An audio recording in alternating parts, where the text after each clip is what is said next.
이런 정치적 메시지는 말고요. 법적으로는 연휴가 끝나면 재판부가 배당이 될 테고 윤석열 대통령은 앞으로 형사재판도 그리고 탄핵 심판도 동시에 받아야 되기 때문에 매주 적어도 3번 이상은 재판에 나가야 됩니다. 그래서 윤석열 대통령 측은 형사재판이 마무리될 때까지 탄핵 심판을 중단해달라고 헌재에 요청하는 방안을 검토 중입니다. 언제쯤 할 것 같습니까? 그런 부분은 아직은 몰라요. 그런 부분은 우리가 다 검토해서 내일도 직접 내일 안 되지. 내일 안 돼. 오늘 석동현 변호사의 말은 보석을 당장 신청할지 말지는 즉답을 하지 않았지만 지금 대통령이 이렇게 되면 일주일에 2번 정도 탄핵 심판이 나오는데 형사재판까지 같이 받게 되면 최소 3번 이상 나온다. 그럼 뭔가 하나는 중단되지 않냐. 이게 윤 대통령 측의 얘기인 것 같아요.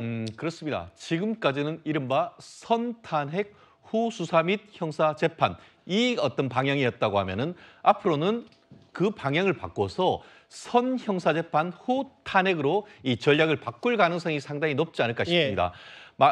말씀하신 것처럼 지금 탄핵 절차를 일주일에 2회 변론 기일을 진행을 하면서 굉장히 빨리 가고 있습니다. 그런데 거기다가 이제 구속 기소될 경우에는 불구속 사건과 달리 이게 처음에는 2개월 그리고 2번 연장해서 최대한 이제 6개월 내에는 1심 판결을 선고해야 되는 그런 상황이라고 하면은 사실상 구치소에 있는 시간이 없고 거의 일주일에 3회 내지 4회 정도 이 형사재판과 또 탄핵 절차를 진행해야 됩니다. 그렇다고 하면은 이러한 사안이 과연 맞느냐? 탄핵 절차는 탄핵 절차, 그리고 또 재판 절차는 재판 절차를 가는데 그 결과가 달라지면 어떻게 하죠?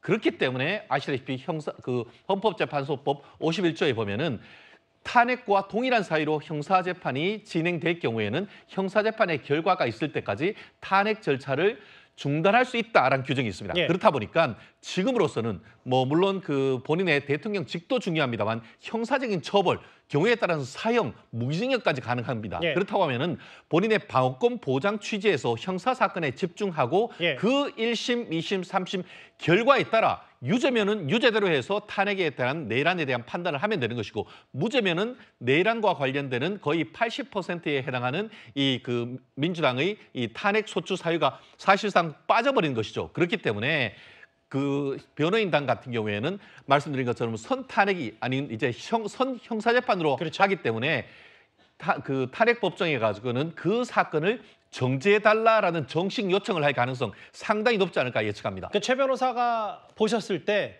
이게 비슷한 성격의 탄핵 심판과 형사재판을 받게 되면 이중재판 성격이 있기 때문에 대통령 측이 이걸 보니까 박근혜 전 대통령 때는 헌재가 이걸 받아들이지 않았지만 어쨌든 그 결과를 떠나서 합리적, 상식적인 요구다 이렇게 보시는 겁니까? 그때 같은 경우에는 이미 탄핵 절차가 빨리 진행이 돼가지고 그 과정에서 제 기억에 3월 10일 날 탄핵이 되어버렸습니다. 그리고 형사 사건은 그 이후에 진행이 된 것이죠.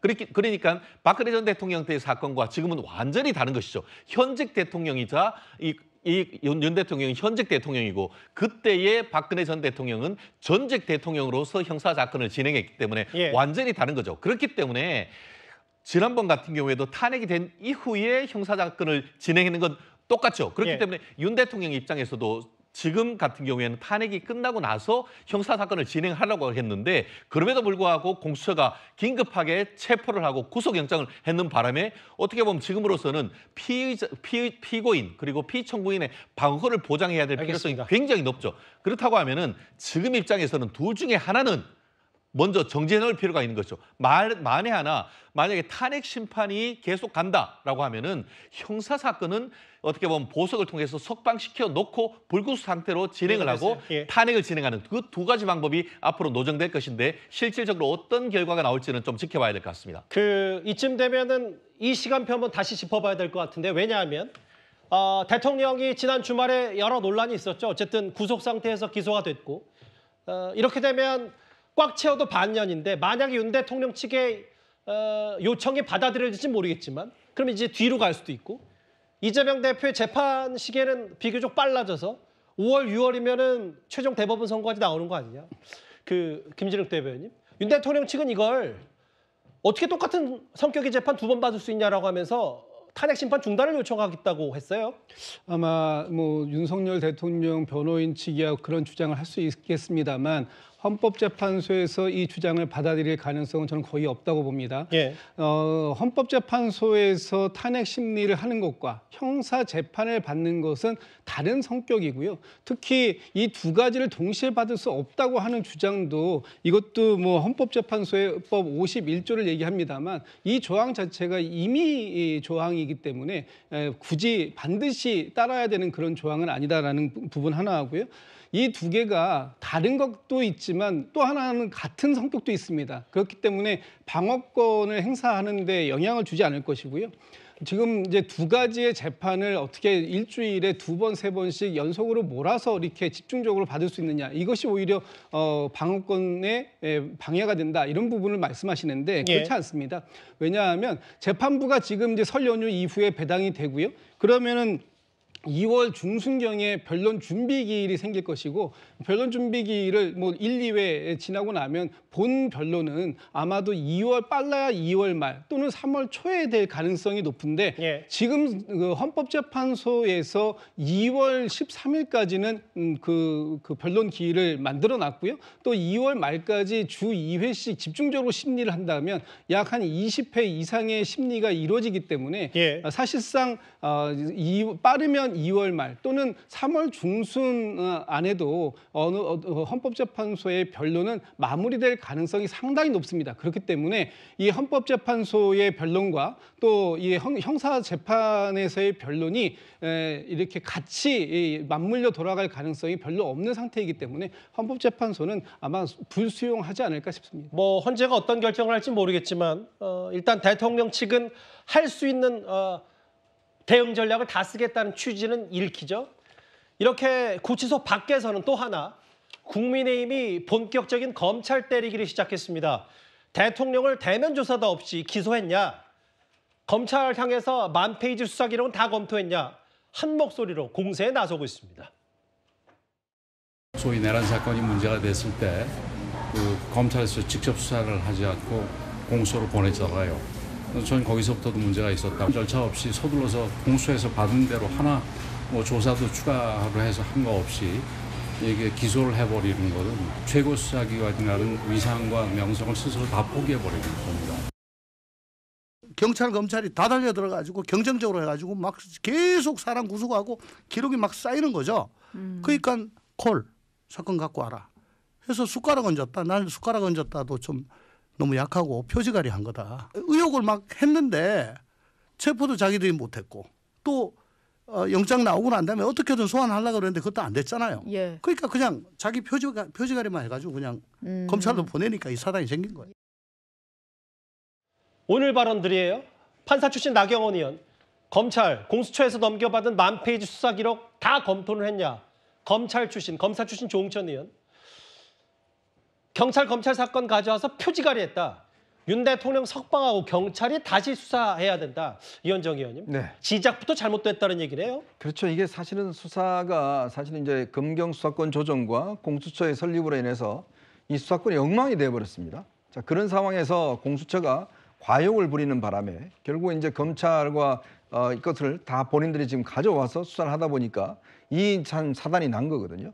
그러니까 출발부터 잘못됐기 때문에 지금 현재 검찰도 마찬가지로 또 구속기간이 연장이 안 되면서 어쩔 수 없이 검찰도 지금 본인들의 조직의 어떤 이 생존의 문제가 있는 상황이기 때문에 아마 이제 구속 기소를 한 것 같습니다.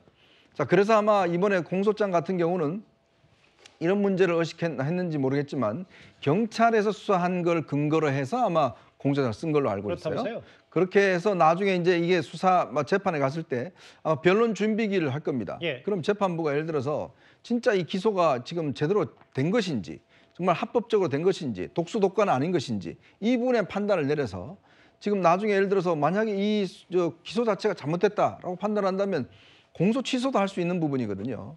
그렇게 되면 아마 어마어마한 혼란이 생길 겁니다. 그렇겠죠. 결국은 출발 부분이 잘못된 것이 지금 이제 여당이나 이런 데서 우려하는 부분이 바로 이제 그런 지점이거든요.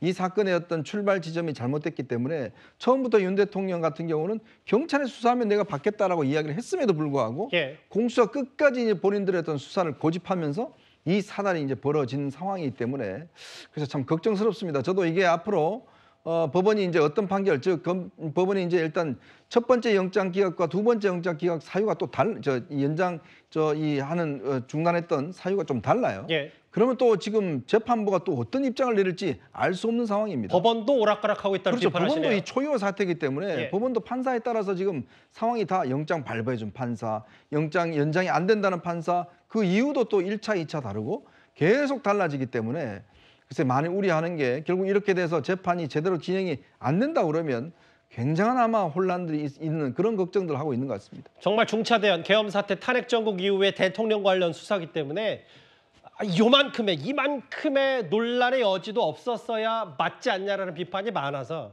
특히 이 법원의 문제, 공수처의 문제, 뭐 검찰 문제도 많이 나오는데 최진봉 교수님, 만약에 석방했으면 비난 여론이 불보듯 뻔했다. 그렇다고 구속 상태에서 재판에 남기자니 그냥 공수처가 넘겨준 거 재판만 넘기는 기소청 아니냐. 실제로 오늘 국민의힘 윤상현 의원은 보니까 심우정 검찰총장 사퇴해야 한다고 했어요. 저는 이 말도 좀 이해가 안 되는데 그러면서 앞에 다뤘던 말씀하신 거에 앞에 이유를 뭐라고 했냐면 임명권자 구속 기소한 검찰총장 인간 도리상 사퇴해야 된다. 아니 지금 법적인 문제를 다루고 있는데 인간 도리를 얘기할 상태입니까? 윤석열 대통령이 분명히 잘못된 행동을 했으니까 자기를 임명했다 하더라도 검찰총장은 당연히 법과 원칙에 따라 처리를 해야 되는 겁니다. 인간 도리상 사퇴를 하라고 이런 말을 어떻게 윤상현 의원은 할 수 있는지 모르겠어요. 아니 검찰총장이 자기를 임명한 사람이라 하더라도 불법적인 행위를 했다고 하면 그 법에 따라서 처리하는 게 정상인 겁니다. 네. 그게 제대로 된 검찰총장인 거고요. 그런데 거기에 대해서 임명권자를 구속기소한 검찰총장은 인간 도리상 사퇴하라 이런 말을 할 수 있는 것도 저는 법이 아니라 이건 그냥 정치적인 메시지를 던지는 거잖아요. 윤상현 의원은 이런 말들이 국민이 볼 때는 그냥 이게 뭐 법과 원칙에 의해서 법치주의로 이끌어지는 나라가 아니라 어떤 인간 간의 관계 속에서 이루어지는 나라라고 전락시키는 얘기이기 때문에 도저히 이해가 안 되는 말이라고 생각을 하고요. 예. 검찰은 법과 원칙에 따라 처리하면 되는 겁니다. 그게 무슨 관계, 누가 나를 임명하고 안 하고 이런 문제를 하면 안 되는 거 아니겠어요? 예. 그런 점에서 본다면 윤상현 의원의 말은 적절하지 않다고 생각합니다. 뭐 다만 이런 건 읽어 있을 겁니다. 결과적으로 문재인 정부 때 있었던 졸속 수사권 조정 혹은 이런 것들이 윤석열 대통령 수사 때 계속해서 논란거리가 됐는데요. 다음 화면을 보겠습니다. 최인영 변호사님. 네. 공수처를 빼고 검찰과 경찰 증거로 재판을 준비한다는데 검찰의 이 전략이 재판 과정에서 어떻게 유효할지가 좀 궁금하거든요. 그렇습니다.